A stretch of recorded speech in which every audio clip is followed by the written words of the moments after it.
भक्ति क्या होती है? आज ये ज़माना अलग हो गया है कि भगवान से भी लेन देन का मामला चल रहा है कि आप मेरा ये काम कर दो तो ये हो जाएगा, और काम एक भी नहीं हुआ तो भगवान बदल ले कि वही कहीं और माथा टेकते हैं, यहाँ तो काम हो नहीं रहा। तो ये भक्ति नहीं होती। तो एक तो जो परसेप्शन भक्ति का बन गया है कि भजन कीर्तन पूजा पाठ कर लिया और भक्ति हो गई। भक्ति का असल मीनिंग है सरेंडर, समर्पण। और समर्पण व्यक्ति कब करता है? जब पहला चीज़ विश्वास होता है कि वो जो भी करता है वो सही करता है।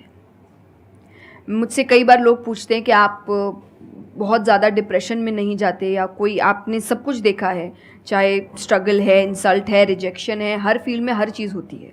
अगर आप आगे बढ़ रहे हैं, कोई पोजीशन पे जाने की कोशिश करें, तो आपको इनका सामना करना पड़ेगा। ये ज़िंदगी के साथ आता है, तो आपको सामना। लेकिन मुझे कभी दिक्कत नहीं दी ये चीज़ें। क्यों? क्योंकि जो मैंने कहा समर्पण, मुझे पता है कि एक ऐसी शक्ति ऊपर बैठी है जो मेरा बुरा नहीं चाहती। तो कई बार बुरी चीज़ें भी मेरी ज़िंदगी में हो रही है, मुझे पता है वो मेरे अच्छे के लिए है, क्योंकि वो कर रहा है। तो ये समर्पण, ये भक्ति है। तो ये आपको हारने नहीं देती। क्यों हारेंगे आप? क्योंकि आपको पता है ना कि वो हारने देगा नहीं।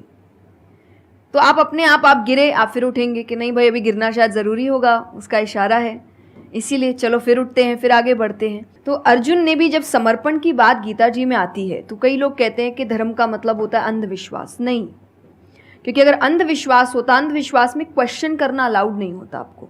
गीता अगर सिर्फ भगवान की बात होती तो 2 पन्ने में ख़त्म हो गई होती।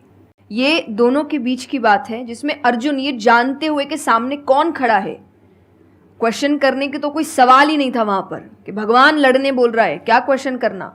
पर उसने कंटिन्यूअसली क्वेश्चंस किए हैं, पर उसका भी नाम आया था समर्पण, कि वो समर्पित होकर क्वेश्चन कर रहा था कि ये जो खड़ा है ये मेरे हर सवाल का जवाब